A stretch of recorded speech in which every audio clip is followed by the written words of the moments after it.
예, 수험생 여러분 안녕하십니까. 자, 우리 272페이지입니다. 문제집 272페이지 48번 문제부터 보는데요.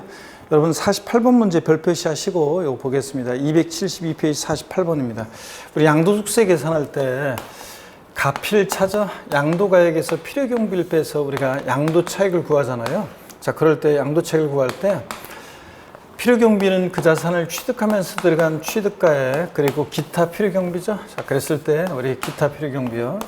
취득가액 등 기타 필요경비를 빼서 우리가 양도차익을 구합니다. 그럴 때 여러분 우리가 양도가액을 실거래가에 의하면 취득가액도 실거래가에 의하고 양도차익 계산 시 양도가액을 기준시가에 의하면 취득가액도 기준시가에 따른다고 그랬습니다. 양도가액과 취득가액의 동일 기준 적용 원칙이죠. 자, 그런데 취득가액이 확인이 돼요. 그러면 실지 취득한 가격을 적용해요. 취득가액을 실지 취득한 가격을 적용한다. 자, 그러면 실지 취득한 가격을 적용하면 기타 필요경비는 자본적 지출액과 양도비용 합계액입니다. 자, 그럴 때 필요경비 항목에 어떤 게 포함되느냐 안 하느냐 이거 시험 문제 2, 3년에 한 번씩 나오기 때문에 꼭 여러분들이 잘 보셔야 되겠습니다. 올해. 그래서 취득가액을 실지 취득한 가액에 한다. 그러면 기타 필요경비는 자본적 지출액과 양도비용 합계액을 우리가 필요경비로 합니다. 자, 취득하면서 들어간 비용. 자본적 지출액은 취득해서 양도액까지 보유하면서 내 자산의 가치가 좋아지고 낮아지고 이용의 편의가 되어주면 들어간 비용입니다. 보유하면서 들어간 비용 또 양도비용을 우리가 필요경비로 합니다. 그럴 때 48번 문제 여러분들 풀기 위해서 거기 우리 해설이 있죠. 해설의 필요경비 항목 구분, 그래서 필요경비 항목에 포함하는 거 안 하는 것을 꼭 여러분들이 잘 정리를 해 두셔야 되는데, 먼저 필요경비 항목에 포함되는 항목 그 표를 먼저 보겠습니다. 우리가 취득세, 등록면허세 같은 취득하면서 납부한 그 취득 관련한 부대 비용이요. 그러니까 매입한 가격, 내가 산 가격에다가 취득 관련한 조세, 공과금 등을 포함하는데 취득 관련한 조세, 취득세, 등록면허세 이런 거 포함합니다. 또 그 다음에 비사업자의 부가가치세, 매입세 이런 거 포함합니다. 자, 비사업자의 부가가치세, 매입세 이런 것들은 포함하고요. 또 사업자가 구분 계상한 현재가 차린 차금 포함합니다. 여러분 만약에 거래대금이 10억인데 이것을 10년 후에 주기로 합니다. 근데 10년 후에도 딱 10억만 주면 안 되겠죠? 그래서 1 플러스 아래 1년 뭐 이렇게 하면 이자액 상당히 붙잖아요. 그래서 10년 후에 만약에 이게 10억 2천이 됐다. 그러면 미래가치 10억 2천을 현재로 당겨봤을 때 차금 빠지는 금액 2천만 원. 이 이자액 상당액과 관련한 비용도 결국은 내고 취득하기 때문에 현재 차린 차금 포함하고요. 그 다음에 취득하면서 들어간 소송 비용이나 화해 비용 같은 것도 취득하기 위해서 들어간 비용이라 포함합니다. 취득하면서 들어간 소송 화해 비용 같은 거. 또 거래 당사자 간에 지급하기로 한 이자액 상당액이요. 그래서 거래 대금 지급, 이거 정확히 하면 약정상 이자액, 이게 무슨 얘기냐면 대금 지급하는 방법에 따라 지급하기로 한 약정에 따른 이자액. 그래서 거래 대금이 예를 들어서 3억인데 야 2년 동안 대금을 나눠내자 그러면서 이자를 붙입니다. 15% 하자. 이런 이자는 포함합니다. 거래 당사자 간의 대금 지급하는 방법에 따라 지급하기로 한 이자 이런 거 포함하고요. 근데 취득가액에 포함되지 않는 거예요. 사업자의 부가가치세, 매입세액은 포함하지 않습니다. 우리가 부가가치세는 매출세액에서 매입세액을 공제해서 구하는데 이미 부가가치세 계산하면서 매입세액 공제를 받았으니까 사업자의 부가가치세, 매입세액은 포함하지 않고요. 다른 소득의 필요경비 계산상 이게 다른 보유할 때요. 사업소득 금액 계산할 때 소송 화해 비용이나 감가상각비나 현재가 차린 차금 상가계획이라는 것을 보유할 때 사업소득 금액 계산할 때 필요경비 산입했어요. 이번에 팔면서 양도세 계산 시에 또 포함시키면 안 되겠죠? 이중공제 방지 원칙. 그래서 거기다가 이중공제 방지 원칙 써놓으시면 돼요. 이중공제 방지 원칙상 다른 소득 금액 계산할 때 필요경비에 계산한 현재가 차린 차금이나 감가상각비, 자 이런 것들, 또 소송 화해 비용 이런 것들 필요경비에 산입하지 않습니다. 이번에는 팔면서 양도세 계산 시에. 또 제때 대금을 지급하지 못하면서 붙게 되는 지연이자 연체이자, 또 주택 구입 시 대출금이자 같은 이런 것들은 포함하지 않습니다. 아까 거래 당사자 간에 대금 지급하는 방법에 따라 지급하기로 한 이자는 포함하는데 지연이자 연체이자라든가 주택 구입 시 대출금이자는 포함하지 않습니다. 여러분들. 자, 그 다음에 자본적 지출액이라는 것은 취득해서 양도액까지 보유하면서 내 자산의 가치가 좋아지고 낮아지고 이용의 편의가 되어주며 들어간 비용인데 포함되지 않는 거. 자본적 지출액과 상대되는 그림으로 여러분요 수익적 지출액 있잖아요. 이 수익적 지출액은 필요경비에 포함하지 않습니다. 이 수익적 주식이라는 게 뭐냐면 그 자산의 현상과 능률을 유지하는 데 들어간 비용이에요. 있는 그대로 유지하는 데 들어간 요 유지 비용 이런 것들 수익적 주식이라고 하는데, 자, 결론부터 말씀드리면 수익적 주식은 필요경비에 포함하지 않습니다. 어떤 게 수익적 주식이냐 그러면 도장 비용, 페인트 칠하면서 들어간 도장 비용이라든가 그 다음에 방수 비용, 도배장판 비용, 전구 교체 비용 같은 이런 것들 포함하지 않습니다.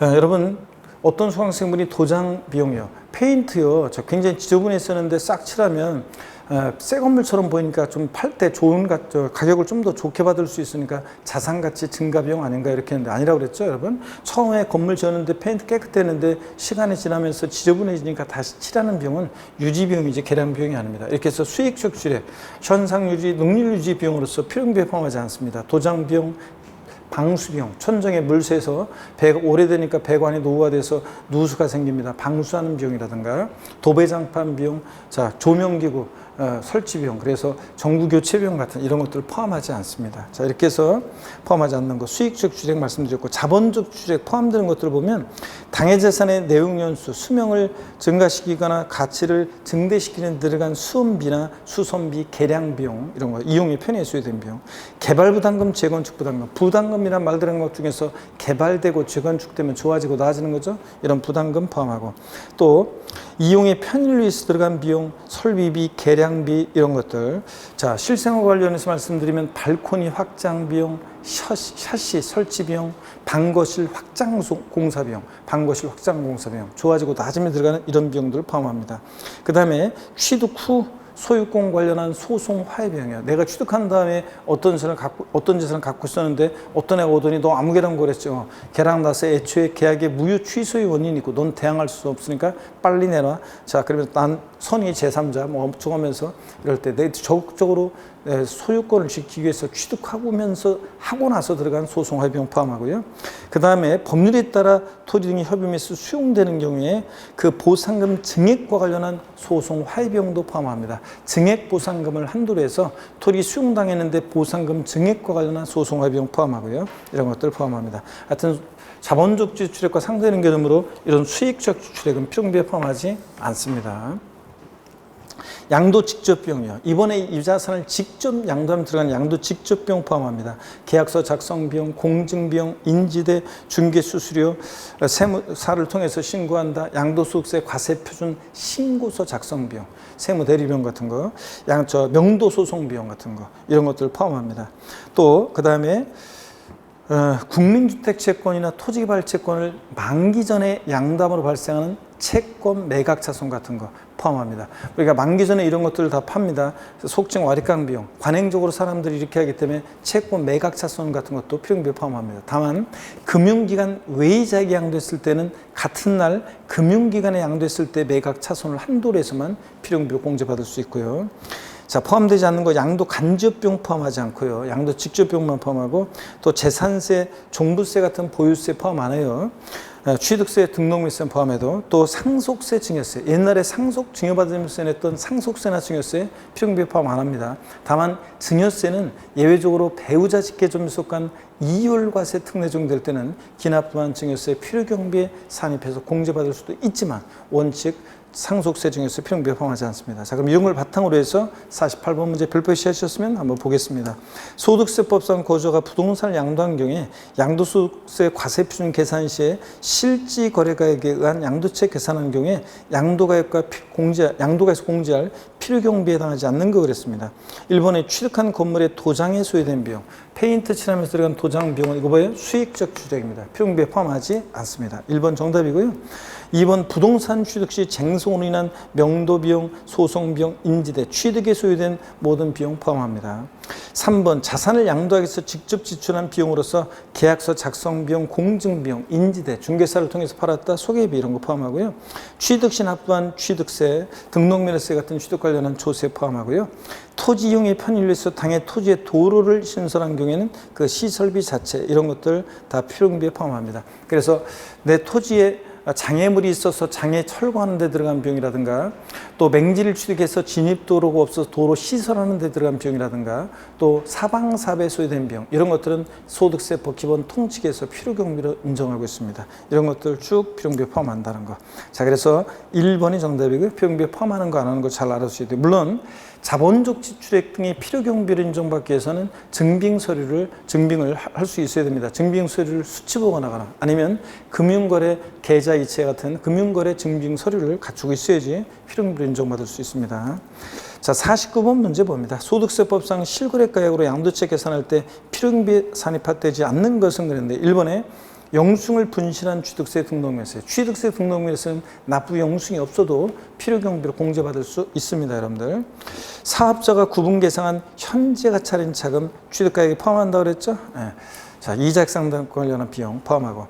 3번 취득자산의 보유한 동안 납부한 재산세나 종부세 같은 보유세는 포함한다 안 한다? 안 한다고 그랬습니다. 기납부한 상속세 증여세 원칙 포함하지 않는다고 그랬고요. 자, 보유세 포함하지 않습니다. 3번 정답. 4번 자산의 취득 및 양도에 따른 매매계약서 작성 시에 납부한 인지세 같은 거, 인지대 이런 거 포함하고요. 그 다음에 5번 토지와 건물 취득 시 매입한 국유택채권과 토지배달 채권을 금융기관 등의 만기 전에 양도로 발생하는 이 채권 매각 차선도 관행적으로 사람들이 다 이렇게 하기 때문에 필요경비에 포함합니다. 자, 그래서 3번 정답입니다. 50번 문제 가시면은 50번 문제도 별표시합니다. 소득세법상 상업소득이 있는 거주자가 실거래가에 의해 부동산의 양도세 계산하는 경우 양도에서 공제할 자본적 주출액 또는 양도비 비용에 포함되지 않는 것은 단 자본적 주출액에 대해서는 법령에 따른 증명서류가 수치보관되어 있다. 1번 자산을 양도해서 직접 지출한 양도세 과세표는 신고서 작성 비용, 양도비용에 포함하죠? 2번 납부 의무자와 양도자 동일한 경우 재건축 초과이익 환수하는 법률에 따른 재건축 부담금, 개발 부담금, 부담비나 말들어간 것 중에서 이거 좋아지고 나중에 들어간 비용이죠. 포함하고. 명도 소송 비용도 직접 양도하게 들어간 비용으로서 포함하고.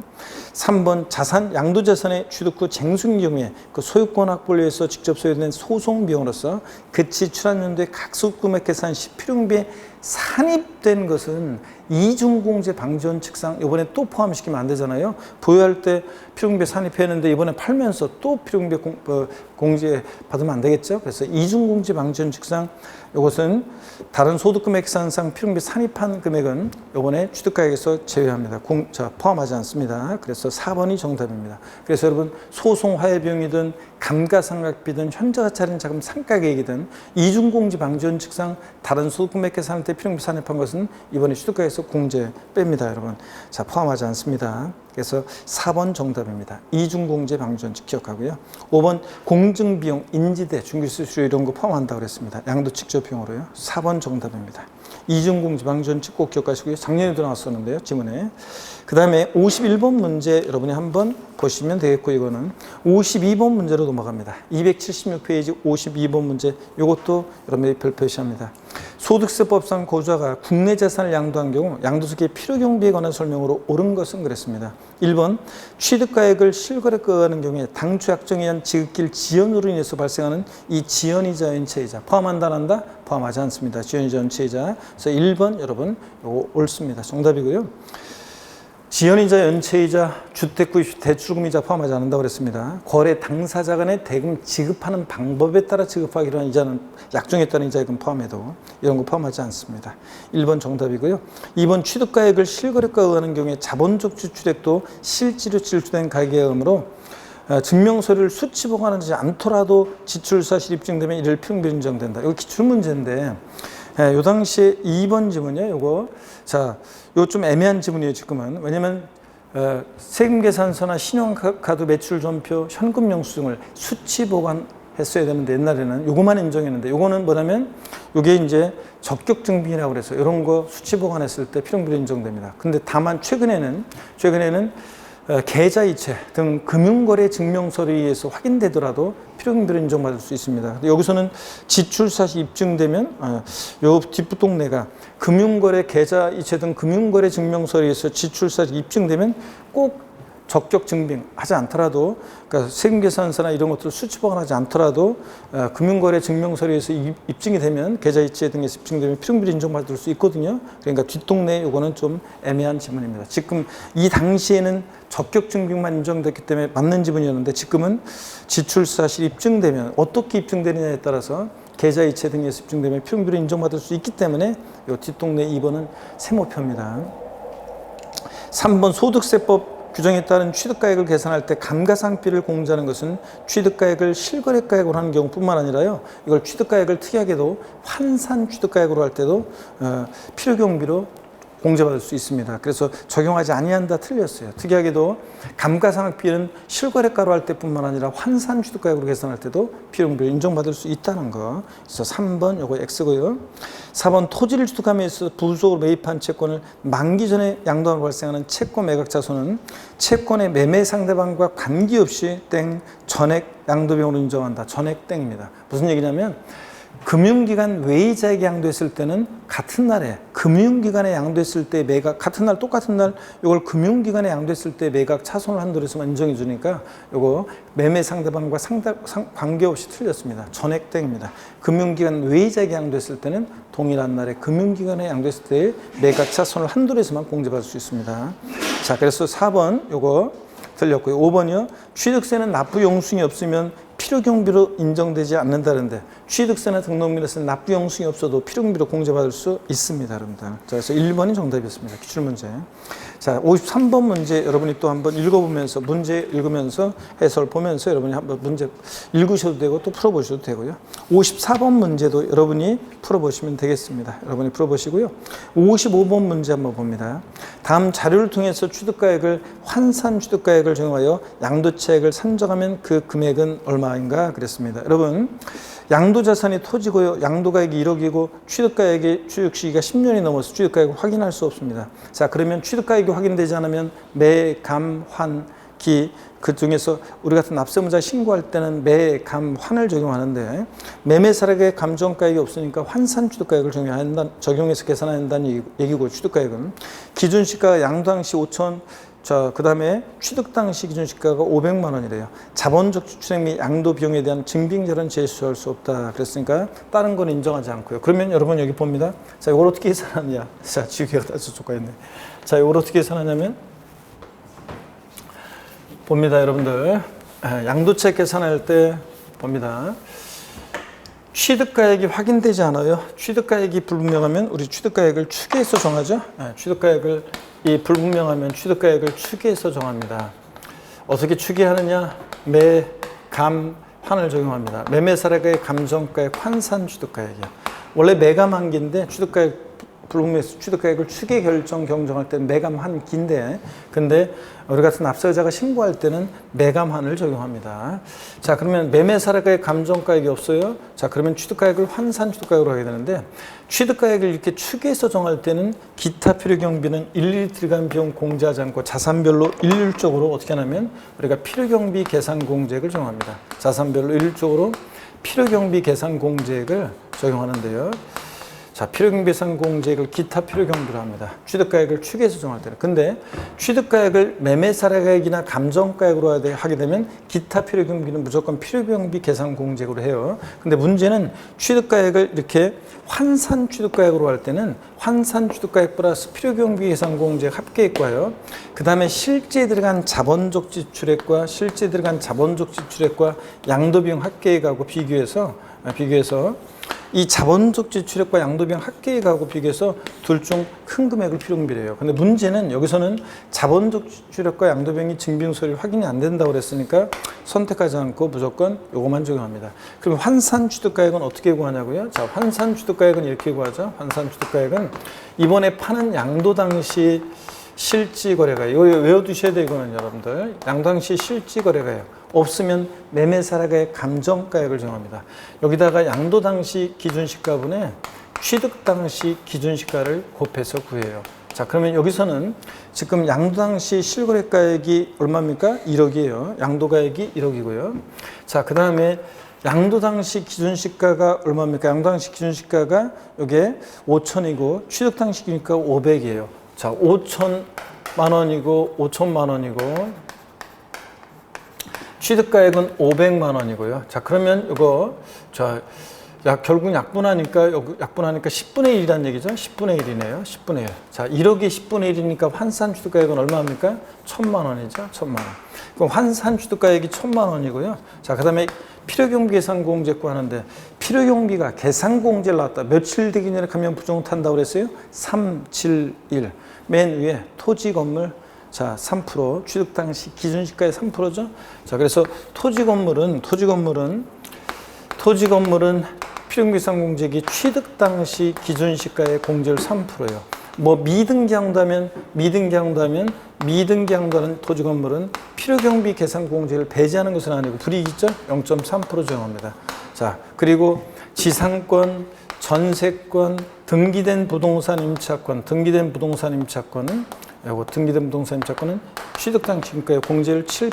나머지 애들은 아파트 당청 분양권 등 나머지 애들은 취득 당시 기준가의 공제율 1%. 그래서 필요경비가 계산 공제를 나왔다. 애 낳고 나서 며칠 되기 전에 가면 부정탄다. 3, 7, 1 이렇게 우리가 공부합니다. 그럴 때 여러분 취득 당시 기준가가 지금 여기 얼마예요? 500만 원이요. 여기에 3%니까 얼마입니까? 5, 3, 15, 15만 원이죠. 자, 그러면 여러분 1,015만 원이 필요경비예요. 그러면 양도가액 1억에서 1,015만 원을 자, 필요경비로 해서 빼요. 그러면 양도차익은 얼마가 됩니까? 8,985만 원인가요? 예, 이렇게 해서 여러분들 8,985만 원이 양도차익이 되겠습니다. 3번이 정답이에요. 그래서 이 문제에서는 취득가액을 환산 취득가액으로 해서 구할 때 기타 필요경비는 필요경비상공제액으로 한다는 거. 원래는 자본적 취득 양도비 합계액하고 비교해야 되는데 여기서는 이게 없으니까 이렇게 한다는 거. 여러분 환산 취득가액은 양도 당시 실지거래가액 없으면 매매사례가액 감정가액 여기다가 양도 당시 기준시가분의 취득 당시 기준시가를 곱해서 구한다는 거 요거를 포인트였습니다. 자, 그래서 3번 정답이고요. 넘어갑니다. 56번 문제 요거는 기출문제인데요. 자, 요것도 우리가 한번 풀어보겠습니다. 소득세법상 고자갑이 여러분 계산 사례 문제는 너무 걱정할 필요 없어요. 한 문제 나오는데 한 번도 안 나왔던 부분에서 작년처럼 나올 수도 있지만 그런 건 어쩔 수 없는 거고요. 그 다음에 또 대개는 이론을 알고 있으면 풀 수 있게 여러분들이 나오는데 가끔씩 계산이 시간이 걸리는 복잡하게 이렇게 나올 수도 있지만 대개는 이론을 알고 있으면 우리가 응용해서 풀 수 있는 그런 문제입니다. 자, 어떤 최악의 경우에 틀린다 할지라도 신경 쓰지 않으셔도 되고요. 그 다음에 항상 계산 사례 문제 나오면 맨 마지막에 푸는 걸 항상 잊지 마시고요. 자, 봅니다. 소득세법상 고자갑이 2016년 5월 2일에 취득해서 2021년 3월 20일 등기한 상태로 양도한 건물에 대한 자료이다. 갑의 양도세 부담을 최소하게 한 양도차익은 그랬습니다. 취득한 당시 실거래가액이 확인되잖아요. 그러면 취득가액을 추계해서 정해야 되겠죠. 매가만기. 취득 당시 매매사례가액과 감정가액은 없어요. 그러면 당연히 환산 취득가액을 적용하는 거고 취득가액은 기준시가 1억이고요. 양도 당시 매매사례가액은 3억 원이고요. 원래 양도가액도 불분명하면 매감기인데 여기는 매매사례가액이 나왔네요. 3억 원이요. 감정가액 없고 기준시가는 2억이고요. 자본적 지출액, 본래 용도를 변경하기 위한 계조비용 1억 4천, 양도비 지출액이 2천만 원입니다. 그러면 여러분 여기를 보겠습니다.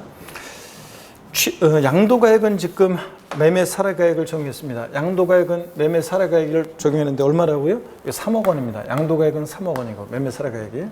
취득가액 불명해서 매감한기인데 매매사례가액 감정가액이 없으니까 환산 취득가액 구합니다. 자, 환산 취득가액은 어떻게 구하느냐? 그러면 먼저요. 이 문제에서는 양도 당시 실거래가액 없으면 매매사례가액인데 3억이래요.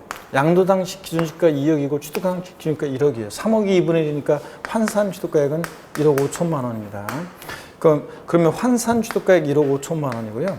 그 다음에 기타 필요경비는 필요경비 계산공제액인데 이건 일단 안 구해봐도 돼요. 왜냐면 이 필요경비 계산공제액은 기준시가의 3%이기 때문에 숫자가 작아요. 자, 그러면 취득가액을 환산 취득가액으로 할 때는 매매사례가액이나 감정가액으로 하게 되면 그냥 기타 필요경비는 필요경비 계산공제액하고 끝나는데 취득가액을 특별히 환산 취득가액으로 할 때는 실제 들어간 자본적 지출액 양도비용하고 비교합니다. 그럴 때 자본적 지출액과 양도비용 합계액이 지금 여기서는 1억 6천이에요. 합치니까. 그러니까 어떤 게 더 커요? 이게 더 크잖아요. 둘 중 큰 거. 양도차익을 최소화하기 위해서는 필요경비를 큰 걸 선택해야죠. 그래서 1억 6천을 필요경비로 합니다. 그러면 1억 6천. 자, 그러면 3억에서 1억 6천 빼니까 양도책 최소화할 때 양도책은 1억 4천만 원이 되겠습니다. 여러분 이런 거예요. 자, 이렇게 해서 한번 연습해 보시면 되고요. 자, 그 다음에 57번 문제는 또 역시 여러분이 한번 풀어보시면 됩니다. 우리 주택 구입 시 대출금이자는 지연이자 연체이자와 함께 주택 구입 시 대출금이자는 필요금비에 포함한다 안 한다? 안 한다는 거 여러분 꼭 알아두시고요. 57번 문제 여러분이 풀어보시면 되겠습니다. 58번 문제도 이게 지금 비슷한 거예요. 환산취득가액 구하는 지금 이 문제하고 비슷하니까 여러분 연습 한번 해보시고요. 59번 문제 보겠습니다. 소득세법상 기준시가에 의해서 양도세를 계산하는 경우에 취득 당시 기준시가에 가산하는 필요경비 계산 공제율에 관한 설명으로 틀린 거였습니다. 필요경비 계산 공제. 필요경비가 계산 공제를 나왔다. 며칠 되기 전에 가면 부정탄다? 3, 7, 1. 맨 위에 토지, 건물. 중간이 지상권, 전세권, 등기된 부동산 임차권 7%. 나머지 다 몇 프로? 1%. 이렇게 기억하시면 되죠. 토지는 취득 당시 기준시가, 토지 기준시가는 개별 공시가예요. 또 이거 보고서 또 기준시가는 말이 없잖아 이러면 안 돼요. 토지 기준시가는 개별 공시가니까요. 취득 당시 기준시가, 개별 공시가에 토지 건물은 몇 프로? 3%. 등기됐을 때. 지정 내 공동주택 등기됐을 때 토지 건물에 주택 당연히 포함이고요. 그래서 취득 당시 기준시가, 즉 국세청장이 산정 고시하는 가액의 3%. 지상권, 전세권, 등기된 부동산 임차권 몇 프로? 7%. 취득 당시 기준시가 7%고 건물 등기되는데 취득 당시 지방세, 과세, 시가 순액의 7% 아닙니다. 토지 건물은 취득 당시 기준가의 몇 프로? 3%입니다. 371에서 3%입니다. 4번 정답. 부동산을 취득할 수 있는 권리 나머지 애들 토지 건물 3%, 지상권, 전세권, 등기된 부동산 임차권 7%, 나머지 다 몇 프로? 1%입니다. 취득 당시 기준가의 1%. 맞습니다. 이렇게 해서 그 표에 나와 있는 필요경비 계산 공제율 딱 여러분들이 꼭 알아둡니다. 미등기 배제하는 건 아니고 0.3% 불이익은 있지만 인정한다는 거. 그래서 여러분들이 별표시하고 또 공제율도 알아두시고요. 284페이지에 60번 문제 같은 것은 이거 기준시가에 관한 거 여러분이 한번 읽어보시고요. 제가 61번 문제를 한번 풀어드리도록 하겠습니다. 자, 61번 문제 한번 보니까 기준시가에 관한 것이 원래 실거래가가 지금 전면적으로 실거래가 과세가 도입된 이후에 기준시가는 중요하지 않은데 30회 시험 때 딱 한 번 독립화 문제로 나왔어요. 그러니까 또 기준시가에 관한 자세한 내용이 나올 가능성은 독립화 문제로는 굉장히 출제 가능성이 낮고요. 자, 한번 이 문제를 통해서 기준시가 알아봅니다. 국세를 과세할 때 물건에 대한 기준이 되는 가격 기준시가, 지방세에서는 시가 순액이라고 하죠. 틀린 건데 1번 개발사업 등으로 지가가 급등하거나 급등 우려가 있는 지역으로서 국세청장이 지정한 지역에 있는 토지는 기준시가는 만약에 지가가 급등하거나 급등 우려가 있는 지역은 국세청장이 지정지역으로 묶어요. 그런 지정지역은 만약에 땅값이 3배 정도 전반적으로 올랐다? 그럼 배율 방법을 3배로 정해요. 그러면 저 개별 공시가, 토지 기준시가에다가 3배 곱한 것이 기준시가가 되거든요. 이런 식으로. 그래서 배율 방법에서 평가한 가액으로 한다. 맞습니다. 지정 내 토지에 대해서는요. 2번 상업용 건물에 대한 새로운 기준시가가 고시되기 전에 취득 양도한 경우에는 직전의 기준시가여야 한다. 올해 거 아직 산정고시 안 됐다? 전년도 거. 3번이요. 민사집행법에 의한 저당권 실행을 위해서 토지가 경매되는 경우에 그 경락가액이 개별 공시가보다 낮은 경우에는 그 차액을 개별 공시가에서 차감하여 양도한 시 기준시가를 계산한다 그랬습니다. 이런 것도 한번 그렇구나 이렇게 한번 눈에 익혀둡니다. 자, 이게 61번 문제는 30회 때 기출문제인데 한번 이렇게 보고 가십니다.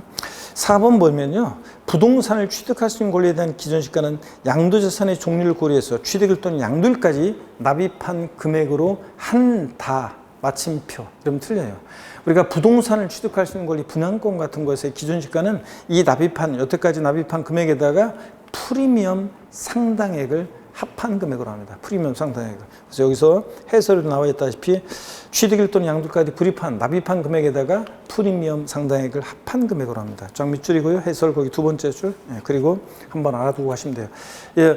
이게 이제 제가 예전에는 기준시가 과세가 원칙인 시절에는 이 기준시가 결정도 자세히 강의하고 그랬었는데 지금은 자세히 강의하지 않습니다. 이 문제를 통해서 한번 보시고 4번 점은 이게 이제 옛날에도 한번 나온 적이 있어요. 그래서 자 주의하시고 5번 국세청장이 지정하는 지역에 있는 오피스텔이나 상업용 건물은 자 건물의 종류, 규모, 거래 상황 등을 고려해서 매년 1회 이상 국세청장이 토지 건물에 대해서 여기가 포인트예요. 일괄하여 산정고시하는 거예요. 여기가 포인트입니다. 옛날에는 여보세요? 옛날이 아니라 원래 상가는 건물은 건물, 토지는 토지 기준시가를 따로따로 하는데 이렇게 지정지역내인 오피스텔이나 상업용 건물은 토지 건물의 가격을 일괄해서 평가하는 가격이 기준시가입니다. 좀 다르죠? 그래서 이런 것들을 주의하고. 그래서 한번 눈여겨서 이 61번 문제를 통해서 기준시가 산정 한번 보고 가시면 됩니다.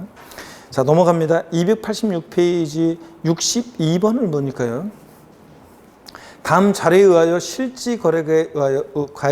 실지거래가액으로 양도채 계산하면 그랬습니다.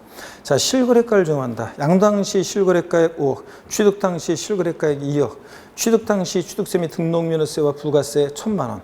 그 다음에 우리가 취득가액을 여러분요, 실지거래가액을 적용한다. 취득가액 확인되면 기타 필요경비도 자본적 취득과 양도비용 합계액입니다. 그래서 취득 관련한 조세 포함하고 1,000만 원. 보유시 자본적 지출에 포함한다고 그랬죠? 좋아지고 낮으면 들어간 돈 자본적 지출액 포함하고 5천. 수익적 지출액, 도장비용 같은 수익적 지출액은 포함하지 않는다고 그랬습니다. 그 다음에 보유시 재산세, 종부세 합계. 자, 취득 관련한 조세는 포함하지만 재산세, 종부세 포함 안 해요. 양도를 위해서 지출한 간접비용 포함하지 않습니다. 양도 직접 비용만 포함하죠. 그럼 여기서는 실거래가액 5억, 양도당 실거래가 5억에서 취득가액 등 기타 필요비 빼는데 2억하고 1,000만 원하고 5천만 원. 나머지는 포함 안 되고. 그래서 5억에서 2억 6천 빼니까 얼마입니까? 2억 4천만 원이 되겠죠. 양도 차익은. 자, 필요비 공제하면. 이렇게 해서 2억 4천이 되겠습니다. 63번 문제는, 이게 이제 63번 문제는요. 28회 때 기출 문제인데 시간 내 수험생들이 문제 풀기 어려웠던 문제였어요. 그래서 이 문제 시간 내에 풀기 어려웠었는데 논점을 정확히 파악해서 풀기 어려웠던 문제였는데 이 문제를 한 4분 걸려서 끝끝내 풀어낸 사람도 있었습니다. 자, 그래서 제가 실제 싫어해요. 그래서 왜 풀었냐고 그랬더니 쓸데없이 시간 낭비하느라고 그랬더니 그 문제 푸느라고 저 다른 문제 시간 없어가지고 그냥 막 마음 쫄리면서 풀었다고 하는데 왜 그랬냐고요? 저한테 있잖아요. 자랑하려고요. 교수님 저 세법 다 만점 맞았어요. 요만 한마디 하려고 5기로 풀었다고 그랬는데 쓸데없는 짓입니다. 자, 그래서 한번 보시면 뭐 저는 쓸데없는 건 아니지만 그래도 그냥 위험한 행동을 한 거예요. 똘똘한 문제부터 풀어놓고 맨 마지막에 풀었어야죠. 자, 여러분 봅니다. 다음은 고자가 국내 소재의 1세주택을 양도한 내용이다. 양도채액은 얼마인가? 양도가액이 실거래가로 10억이에요. 자, 그 다음에 기준시가는 5억이고요. 그 다음에 취득한 가격은 확인이 불가능해요. 그러면 취득가액을 추계해서 정해야죠. 매, 감, 환, 기 추계해서 정하는데 기준시가 3억 5천이고요. 거래 일자가 2017년 2월 4일. 그러니까 2017년 2월 4일에 취득해서 2021년 3월 2일 날 양도했습니다. 양도비용은 자본적 지출액 및 양도비용이 1,700만 원이고 주어진 자료에는 고려하지 않는다. 이 문제는 여러분요. 여러분 항상 문제 푸실 때 양도국수에서 고가주택이란 말이 없어도 실거래가액이 9억을 초과했다? 10억이다? 그럼 고가주택이에요. 그리고 1세대 주택이고 지금 조정대상 여부는 밝혀놓지 않았지만 어떻든 간에 이 당시 출제됐을 때를 봤을 때는 어떻든 간에 이게 2년 이상 보유했으니까 비과세권 갖춘 비과세권을 충족한 고가주택에 대한 양도채액을 구하는 문제입니다. 그러면 우리가 비과세권을 충족한 고가주택은 어떻게 구합니까? 안분 계산합니다. 실거래가액 9억 기준으로 해서 9억까지는 비과세, 9억 초과액만 과세니까 안분 계산하죠. 그래서 일반적인 양도차익이요. 그래서 일반적인 양도차익, 양도가액에서 필요경비를 뺀 일반적인 양도차익 곱하기 양도가액분의 양도가액 마이너스 9억 원 이렇게 해서 우리가 구합니다. 그죠? 그랬을 때 이 문제는 그런 거예요. 근데 양도가액이 여기서는 지금 얼마예요? 10억. 자, 양도가액 10억 마이너스 9억이니까 이거 1이고 10분의 1이죠. 자, 일반적인 양도차익이 10분의 1인데 일반적인 양도차익은 양도가액에서 필요경비를 뺍니다. 양도가액 자 10억에서 봅니다. 양도가액 10억에서 자 봅니다. 양도가액 여러분들이 못 풀어도 괜찮으니까 논점만 좀 파악해 보세요. 이런 거 비과세권과 준 고가주택 양도차익 구하는 식. 그 다음에 또 하나 일반적인 양도차익 구하는데 양도가액에서 필요경비를 빼는데 양도가액이 10억이고 그 다음에 취득가액 등 기타 필요경비를 빼는데 취득가액이 확인되지 않아서 취득가액을 환산 취득가액으로 합니다. 그러면 환산 취득가액 플러스 필요경비상공제 합계액과 실제 들어간 자본적 지출액 양도비용 합계액하고 비교해서 둘 중 큰 금액으로 하는데 여기서는 자본적 지출액 양도비용이 합계액이 1,700이래요. 그러니까 얼마 안 돼요. 1,700. 자, 그러면 이게 더 클 가능성이 높은데 환산 취득가액 구하는데 어떻게 구한다고 그랬습니까? 환산 취득가액은 이번에 파는 양도 당시 기준시가, 파는 양도 당시 기준시가, 양도 당시 실거래가액, 없으면 매매사례가액, 감정가액인데 환산 취득가액, 양도 당시 실거래가액이 지금 여기서는 아까 10억이라고 그랬죠? 10억 곱하기 양도 당시 기준시가가 지금 얼마입니까? 양도 당시 기준시가가 이게 5억이고요. 취득 당시 기준시가가 3억 5천이었습니다. 자, 여기 양도 당시 기준시가 5억, 취득 당시 기준시가가 3억 5천이에요. 그러면 3억 5천. 그럼 약분하니까 요거 2죠? 자, 3억 5천에 2니까 7억 원이 환산 취득가액이 돼요. 그럼 당연히 7억이 환산 취득가액이면 요 1,700만 원 요거보다 당연히 자본주식 양도 합계액보다 환산 취득가액 플러스 필요금계상공제액이 더 커요. 그러면 환산 취득가액 7억에다가 기타 필요금비는 필요금계상공제액인데 취득 당시 기준시가의 공제율 3% 적용합니다. 취득 당시 기준시가가 얼마였어요, 여러분들? 3억 5천이요. 여기에 공제율 필요금계상공제율 3% 적용합니다. 그러면 3, 5, 15, 3, 3, 9, 1,050만 원이 나와요. 자, 1,050만 원. 그러면 7억 1,050만 원이 자, 필요경비입니다. 10억에서 7억 1,050만 원을 빼요. 자, 그러면 양도 차익은 얼마가 되냐? 양도 차익은 얼마가 됩니까? 2억 자, 8,950만 원이 되겠죠? 네, 이렇게 나옵니다. 자, 2억 8,950만 원. 이게 양도 차익이에요. 그러면 일반적인 양도 차익 2억 8,950만 원 곱하기 10분의 1이니까 그러면 얼마가 됩니까? 2,895만 원 이런 식으로 되는 거예요. 그래서 이 문제 3번이 정답인데 논점을 이렇게 여러분들이 정확히 파악하기가 빠르게 파악하기가 쉽지 않았던 그런 문제였습니다. 한번 이렇게 이런 의미라는 것만 알고 가시면 돼요. 비과세요건을 충족한 고가주택의 양도차익 구하는 거. 그리고 일반적인 양도차익 구할 때 양도에서 필요금비를 빼는데 필요금비 자, 실질 취득한 가액이 확인되지 않아서 취득가액을 환산 취득가액으로 할 때 얘기했습니다. 자, 그러면 됐고요. 그 다음에 넘어갑니다. 288페이지 64번 문제 별표시합니다. 64번 문제. 소득세법상 실거래가로 양도차익 계산 시 양도계에서 차감하는 필요경비에 관한 설명으로 틀린 거 그랬습니다. 1번에 양도자산의 보유한 중에 그 자산에 대한 감가상각비로서 각 연도의 사업소득금액 계산 시 필요경비에 산입한 금액이 있을 때는 이를 취득가에서 제외한다 그랬습니다. 이중공제 방지원칙상 당연하죠, 여러분들? 네. 그 다음에 2번 양도자산의 보유한 중에 재건축 부담금 또는 개발 부담금을 부담한 경우에 당해 부담금은 필요경비에 제외한다 그랬는데 여러분요. 자, 여러분 이 재건축 부담금, 개발 부담금 이런 것은 필요경비에 포함한다고 그랬습니다. 아까 이중공제 방지원칙 이런 게 아니었어요. 이거는 자, 개발 부담금, 재건축 부담금은 필요경비에 포함합니다. 2번 정답이에요. 그 다음에 3번 양도자산의 보유 기간 중에 내용연수 연장시키거나 가치를 현실로 증가시키는 데 들어간 개량비용, 수선비용, 이용에 편의에 소요된 비용, 자본적 지출액이죠. 필요경비에 포함합니다. 4번 취득시에 부담한 취득세 등록면허세 포함한다고 그랬고요. 그 다음에 소득세법상 이율과세 규정에 해당되지 않는 취득시 부담한 기납부한 상속세나 증여세는 필요경비에 포함하지 않습니다, 여러분. 자, 이렇게 재산세, 종부세와 함께 상속세, 증여세 포함하지 않고요. 자, 알아두시고 그 다음에 65번 문제 보겠습니다. 65번 문제. 소득세법상 양도차익 계산 시 필요경비에 관한 설명으로 틀린 거 그랬습니다. 1번 취득가액을 환산 취득가액에 의하여 산정할 때는 자본적 지출액 및 양도비용을 필요경비로 공제하지 않습니다.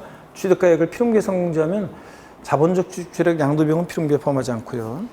그 다음에 2번 양도가액과 취득가액을 실거래가에 계산한 경우에 필요경비는 실제 지출한 비용으로 하고요. 3번 취득가액을 환산 취득가액에 의해서 계산할 때 실제 양도가 공제되는 등기된 토지에 대한 필요경비 계산 공제는 토지 건물은 취득 당시 기준가의 371에서 토지 건물 몇 프로? 3%입니다. 4번 필요경비 계산 공제에서 양도차익 계산할 때 미등기된 자산을 양도하는 경우에는 필요경비 계산 공제를 적용하지 아니한다는 데 아닙니다.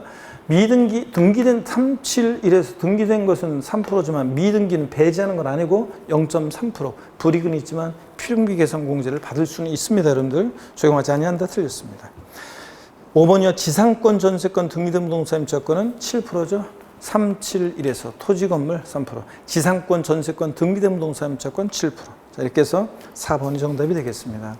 자, 그 다음에 여러분 넘어가시면 66번 문제 여러분이 한번 풀어보시고요. 여러분들 필요경비에 포함하는 거 안 하는 거 판단해가지고 하시면 되고요. 실거래가 중에서 양도차익을 계산할 때 어떤 게 포함하는지 안 하는지 한번 해보시면 되고, 그 다음에 67번 문제 여러분이 한번 보시면 되겠습니다. 필요계산 공제율 여러분들이 별표시해 놓고 또 설명 다 드렸습니다. 이거 기억하시고, 그 다음에 68번 문제 필요경비 예산 공제율과 관련한 건데 2번 질문을 보세요. 미등기양도하는 토지 건물 같은 거 자산 취득 당시 기준시가의 0.3%지 취득 당시 기준시가의 공제를 정하는 거지 양도 당시 기준시가 아니라는 걸 꼭 기억합니다, 여러분들. 필요경비 예산 공제액은 취득 당시 기준시가의 371이지 양도 당시 아니라는 걸 여러분 꼭 주의하면 됩니다. 자, 69번 문제부터는 이제 장기 보유 특별 공제에 관한 문제입니다. 그래서 양도차익은 이 정도 여러분이 보시면 되고, 장기 보유 특별 공제입니다. 자, 여러분 이렇게 해서 우리가 가필 양도가액에서 필요경비를 빼서 우리가 양도차익을 구했어요, 이제. 자, 그러면 구해진 양도차익에서 여러분요 장기 보유 특별 공제액을 공제합니다. 차장소. 그래서 양도소득금액 계산하기 위해서 양도차익에서 공제되는 장기 보유통제입니다. 여러분 장기 보유통제는요 등기되고 일단 장특공제는 여러분 이거예요. 자, 여기 한번 볼까요? 장기 보유통제 대상인 거 아닌 거. 자, 한번 봅니다. 장기 보유통제 공제 대상인 것과 아닌 거 한번 비교해 볼게요. 장기 보유통제 공제 대상은 국내에 소지하는 그래서 국내 소지해야죠. 공제 대상인 것과 공제 대상 아닌 거요. 공제 대상 아닌 거.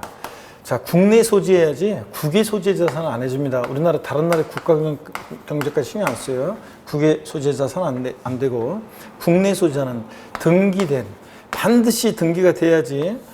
미등기양도하면 배제됩니다. 미등기양도하면 배제고요.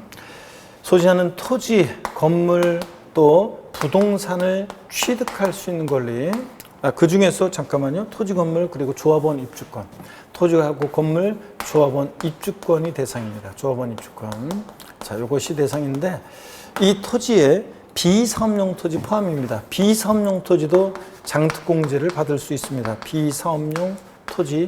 자, 요건 포함해요. 비사업용 토지 포함이고 공제상이 되고요. 비사업용 토지는. 근데 조합원 입주권은 조합원으로부터 취득한 것은 제외합니다. 조합원 입주권은 조합원으로부터 취득한 것은 제외해요. 원조업 입주권만 대상이죠. 그래서 조합원으로부터 취득한 것은 제외합니다. 조합원으로부터 취득한 것은 제외하고요. 그 다음에 토지, 건물, 조합 입주권 나머지 이외 자산은 안 돼요. 이외 자산은 안 되고요. 그 다음에 또 여러분 봅니다. 조정대상 지역 외는 외 지역은 비조정상 지역은 다주택도 공제받을 수 있습니다. 다주택도 공제받을 수 있어요. 근데 조정대상 지역 내 1세대 2주택 이상 다주택 2주택 및 3주택. 자, 다주택은 안 돼요. 2주택 및 3주택 이상 다주택은 장특공제 배제됩니다. 자, 이런 것들 주의합니다. 자, 그래서 장특공제 대상은 국내에 소지하는 등기되고 중요한 거 한 가지 빼먹었네요. 3년 이상 등기되고 3년 이상 보유했어야 됩니다. 3년 이상 보유했어야 돼요. 항상 장기 보유공제 나오면 3년 이걸 항상 염두에 두고 문제 푸셔야 돼요. 3년 이상이 되는데, 자, 이거 3년 미만, 3년 미등기 양도했거나 3년 미만 보유한 것은 안 돼요.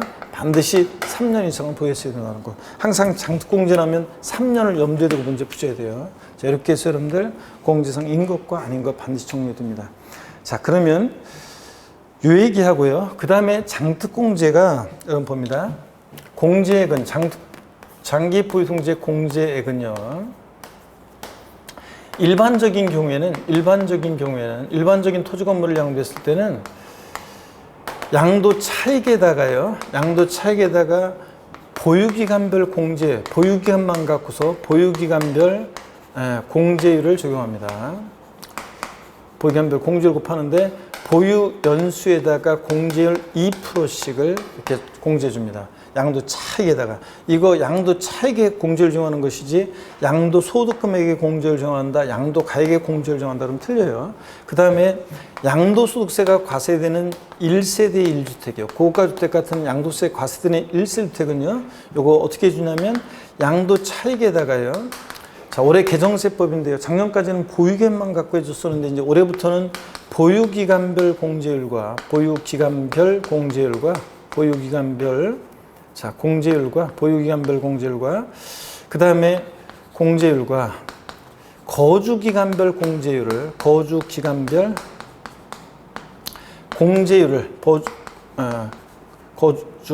공제율을 합한 공제율을 정합니다. 자, 그래서 여러분요. 보유 연수의 4%씩, 그 다음에 거주 연수의 4%씩 공제를 정합니다. 그래서 만약에 10년 이상을 보유하고 10년 보유했고 10년 거주도 했다 그러면 보유기간별 공제율 4%씩이니까 40%, 거주기간별 공제율 10년 이상이면 40% 이렇게 해가지고 합쳐서 최대 80%까지 공제를 받을 수 있습니다. 자, 그러면 문제를 풀어보겠습니다. 69번 문제부터요. 소득세법상 건물의 양도에 따른 장기 부등재에 관한 설명으로 틀린 거 그랬습니다. 1번 100분의 70의 세율이 적용되는 미등기 건물에 대해서는 장기 부등재를 적용하지 않는다. 그렇습니다. 미등기 양도는 배제예요. 2번 보유기간이 3년 이상인 등기된 상가 건물은 장특공제 대상이 된다. 그렇죠? 3년 이상 보유해야죠. 등기되고 3년 이상 보유한 토지 건물 대상입니다. 3번 1세대 주택 요건을 충족하는 고가주택 보유기간이 2년 6개월이 과세되는 경우 장기 부등재가 적용된다. 여러분요, 항상 장특공제 지문에 나오면 3년을 반드시 염두에 두고 풀어야죠. 자, 2년 6개월 보니까 받을 수 없습니다. 3번 정답. 4번 장기 부등재액은 건물의 양도 차익에다가 보유기간별 공제를 곱해서 계산합니다. 일반적으로 토지 건물은 보유기간이 12년인 등기된 상가 건물의 보유기간별 공제율은, 자, 일반적인 경우는 보유연수에 2%씩 적용합니다. 그러니까 12년이니까 24% 공제율을 적용합니다. 이런 얘기고, 그 다음에 70번 문제는 소득세법상 1세대가 고가주택을 양도할 때 실제 양도한 가액이 10억이고 필요경비는 3억이다. 양도세 과세 범위에 해당하는 양도차익. 자, 비과세권을 갖춘 고가주택은 비과세권 갖췄다고 하니까 비과세권을 갖춘 고가주택은 일반적인 양도차익 곱하기 양도가액분의 양도금 마이너스 9억 원입니다. 그래서 여기서는 일반적인 양도차익이 양도가액 10억에서 필요경비 3억 빼니까 7억 곱하기 양도가액 10억 분의 10억 마이너스 9니까 10분의 1이죠. 7억이 10분의 1이니까 얼마예요? 7천만 원. 이렇게 구하는 문제입니다. 자, 일반적인 양도차익 곱하기 양도가액분의 양도금 마이너스 9억 원. 안분 계산해서 구한다는 거. 비과세권을 갖춘 고가주택의 양도차익 계산. 294페이지 71번 문제 별표시합니다. 71번 문제 보시니까요. 소득세법상 양도소득금액 계산 시 장기 부등재에 관한 설명으로 틀린 거 그랬습니다. 1번에 장기 부등재는 3년 이상 보유한 토지 또는 건물에 한해서 적용한다. 그렇죠, 여러분들? 단 미등기 자산과 소득세법상 비섬용 토지는 공제 대상에서 제한한다. 아닙니다, 여러분들. 비섬용 토지도 아까 제가 써드렸죠? 비섬용 토지도 공제받을 수 있습니다. 자, 그래서 1번 비섬용 토지 때문에 틀렸고요. 2번 장기 부등재는 양도 차익에다가 보유기간별 공제를 곱해서 계산한 금액을 양도 차익에서 차감하고요. 차장이니까 양도 차익에서 장특공제 차감합니다. 그 다음에 3번 법령에 정하는 1세대 주택으로서 2년 거주하고 보유기간이 10년인 경우 48% 적용된다. 여러분, 양도세 과세는 1세대 주택 보유기간별로 공제해 주는데 보유연수세 4%씩 10년이니까 40%. 거주기간 최소 2년 이상 거주해야 되는데 거주기간별 공제율 2년이니까 거주연수의 4%니까 428. 그래서 합쳐서 48% 적용된다. 맞습니다. 4번 고가주택을 양도하는 경우 장특공제 받을 수 있습니다. 고가주택도. 양도세 과세는 1세대 주택, 고가주택 같은 게 대표적인 예인데요. 이렇게 합니다. 확대 적용이에요. 5번 배우자 또는 직계임소로부터 증여받은 부동산을 5년 내 양도할 때 2월 과세 특례가 적용될 때는 장특공제 계산할 때 보유기간, 세율 적용 시 보유기간은 전부 다 당초 증여자가 취득한 날부터 보유기간 계산합니다. 자, 이렇게 해서 맞고요. 72번입니다. 다음 자료에서 장기 부등재액을 계산하면 그랬습니다. 과세상 등기된 상가 건물 및 부속 토지고 보유기간이 8년이고 양도가액 2억이고 필요경비가 1억입니다. 그러면 장특공제는 양도 차익에다가 보유기간별 공제를 적용하는데 일반적인 토지 건물은 양도차익이 여기서는 지금 얼마예요? 자, 1억이고 그 다음에 공제율은 몇 년 보유해서 일반적인 토지 건물 8년이요. 그러면 28, 16. 자, 16% 장특공제 공제를 정합니다. 1억에 16%니까 얼마예요? 1,600만 원이 장기 포유통제액이 됩니다. 이런 거예요. 자, 그래서 양도소득금액구라 그러면 1억에서 장특공제 1,600 빼서 양도소득금액은 8,400만 원 되겠네요. 이런 식으로 구합니다, 여러분들. 이해되십니까, 여러분? 차장소. 그 다음에 73번 문제 한번 보시면 소득세법상 장특공제에 관한 설명으로 틀린 거라는데 이 3번 질문을 좀 보세요. 법원의 결정에 의해서 양도당시 취득에 관한 등기가 불가능한 부동산에 대해서는 적용하지 않는다. 우리가 미등기 양도하면 여러 가지 불이익을 받습니다. 장특공제, 기본세 배제되고 또 비과세 감면 다 배제되고 또 미등기 양도하면 최고세율 70% 적용합니다. 그런데 미등기 양도되는데도 등기된 곳으로 의지해서 불이익 주지 않는 경우가 있잖아요. 법원의 결정이나 법률의 규정으로 내가 미등기 양도했어요. 불이익 주면 안 되겠죠? 내가 미등기 양도하는 이유가 법률의 규정이나 법원의 결정인데. 그러니까 이런 경우에는 장특공제 적용되지 않냐는 데 틀립니다. 이런 등기 의지되는 경우는 장특공제, 기본공제, 비과세, 감면 다 받을 수 있습니다, 여러분들. 3번 틀렸고 나머지 질문들 여러분이 읽어보시면 되겠습니다. 자, 그 다음에 74번 문제도 여러분들 장기 포유통제에 관한 건데 이 문제 항상 장특공제란 몇 년? 3년 보유해야죠. 그걸 3년 보유 못했으니까 못 받는 거고. 75번 문제 별 표시합니다. 다음 자료에 의하여 1세대 주택으로서 비과세 조건에 해당하는 고가주택을 2021년에 양도한 경우 장기 포유통제액을 계산하면 얼마인가 그랬습니다. 우리 장기 포유통제액은 여러분 어떻게 구하느냐? 비과세 요건을 충족한 고가주택의 장기 포유통제 계산은 이렇게 구해요. 일반적인 장특공제액, 일반적인 장기 포유통제액에다가요. 자, 보세요. 일반적인 장기 포유통제액에다가 일반적 장기 포유특별공제. 자, 여기다가요. 안분 계산합니다. 비과세권 갖춘 고가주택은 9억까지 비과세니까 양도가액분의 역시 양도가액 마이너스 9억 원 이렇게 안분 계산해요. 그러면 일반적인 장기 포유통제액은 양도 차익에다가 장특공제 공제를 적용하는데 여기서 지금 양도 차익이 얼마입니까? 양도가액 10억에서 필요금비 6억 빼니까 4억이잖아요. 그러면 4억. 자, 양도 차익 일반적인 양도 차익 곱하기 장특공제 공제를 정합니다. 일반적인 애들은 토지 건물은 보유연수의 2%씩이지만 양도세가 과세되는 일세주택은 보유기한별 공제율과 보유기한별 공제를 합한 걸 공제로 하잖아요. 그러니까 여기서는 지금 보유기한별 거주기한이 11년 6개월이에요. 그러니까 보유연수의 4%, 10년 이상이니까 보유연수의 4%씩 해서 최대 40%. 거주연수 11년이니까 10년 이상이니까 4%씩 해서 40%. 최대 40%씩 공제받을 수 있잖아요. 자, 그러니까 합쳐서 몇 프로? 80%입니다. 그러면 여기 4억에 80%예요. 장특공제 공제율이. 그럼 4억에 80%니까 48, 32. 자, 얼마입니까? 3억 2천이죠. 예. 여기에 양도가액분의 양도가액 마이너스 9억 원이니까 3억 2천에 10분의 1이니까 얼마입니까? 3,200만 원이 되겠죠. 예. 그래서 2번이 정답이 되겠습니다. 그럼 이렇게 구하는 거예요. 비과세권 충족한 고가주택의 장기 포유통제액은 일반적인 장특공제 곱하기 양도가액분의 양도가액 9억 원. 일반적인 장기 포유통제액은 양도책에다가 보유기한별 공제를 정합니다. 양도세 과세는 1세대 주택은 보유연수의 4%씩, 거주연수 4%씩 해서 최대 10년 이상 보유하면 10년 이상 보유, 10년 이상 거주하면 최대 80%까지 공제받는다는 거 꼭 알아둡니다. 75번 문제.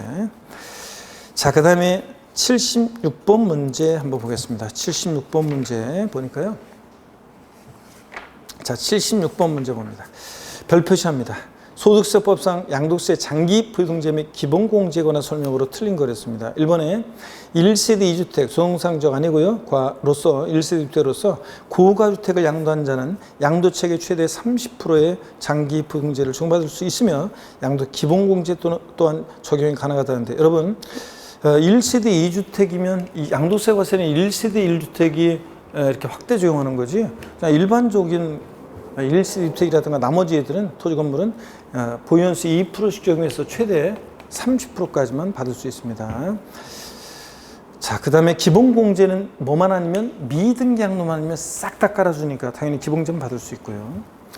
2번 장기보유등재는 3년 이상 보유한 토지와 건물 및 조합원 입주권에 대해서 적용합니다. 기타 자산은 장토공제 받을 수 없고요. 3번 양도 기본공제는 양도소 과세표준 계산상 양도 소득금액에서 소득별로 각각 1년에 얼마씩? 250만 원씩 공제합니다. 소득별로. 다음 미등기는 당연히 제외고요. 4번 10년 이상 보유 기간 중 2년 거주한 일시부터로서 장특공제 받는 경우에 양도가액의 80% 공제를 받을 수 있다. 여러분 숫자만 보면 하수, 숫자 바로 앞에 있는 것 같이 보면 고수인데요. 가필 차장이니까 장기 보유공제는 항상 양도 차익에다가 이 양도 차익 1억이면 이 양도 차익에다가 장특공제 공제를 요구하는 거예요. 양도 차익에다가. 양도 가액 틀렸습니다. 양도 차익이고 그 다음에 공제율은 얘가 10년 보유했으니까 보유연수의 4%씩 양도세 과세는 일설택은 보유연수의 4%씩 그러니까 몇 프로예요? 40%고 2년 거주했으니까 8%. 그래서 몇 프로? 48%. 그래서 이 지문은 양도 가액이 아니라 양도 차익에다가 48% 장특공제 공제를 정한다. 그렇게 돼 있어야 됩니다. 양도세 과세는 일설택이요. 4번 틀렸고요. 5번 국외 소재 자산을 양도하는 경우 장특공제는 받을 수 없는데 기본공제는 깔아줍니다. 국외 자산은 장특공제 배제된다고 그랬습니다. 국내 자산만 인정해 주지 우리나라가 다른 나라 국가공제까지 신경 안 써줘요. 자, 근데 기본공제는 기본적으로 깔아줍니다. 자, 이렇게 해서 76번 문제 별표시 하셨죠? 잘 보시고 그 다음에 여러분들 77번 문제 여러분이 좀 한번 풀어보시고요. 조합원 입주권도 장특공제 받을 수 있습니다. 조합원으로부터 취득한 것은 제외하지만 원조원 입주권 대상이 되고 그래서 여러분 풀어보시고 78번 문제도 여러분이 한번 쭉 풀어보시면 되겠습니다. 78번 문제 풀어보시고 79번은 우리 공제율을 꼭 비교해서 알아둡니다. 301페이지 별표시 하시고서 이 표에다가 장특공제 공제율 설명드렸어요. 양도세 과세의 일세일택은 작년까지는 보유기한만 갖고 해주는데 이제 보유기한별 공제율과 거주기한별 공제를 합한 공제율이라는 거. 보유연수의 4%씩, 거주연수의 4%씩. 근데 일반적인 토지 건물은 보유연수의 2%씩. 그래서 3년 이상 3년 미만이면 2, 3은 6%부터 최대 15년 이상이면 30%까지 공제받을 수 있다는 거. 양도세 과세의 일세일택은 최소 3년은 보유해야 되고 양도세 과세의 일세일택 3년 거주 안 했어도 2년 이상 거주부터 거주기한별 공제를 받아요. 2년 이상, 3년 미만 거주하면 428 이런 식으로. 그래서 이것도 주의하시고요. 그래서 10년 보유, 10년 거주하면 이렇게 40% 합쳐 최대 양도책의 80%까지 20에서 80%까지 확대 적용을 받는다는 거. 장특공제 꼭 비교하시고요. 80번 문제인데 여러분요 80번 문제인데요. 잠깐 쉬었다가 자 302페이지 80번 문제부터 설명드리겠습니다. 잠깐 쉬겠습니다.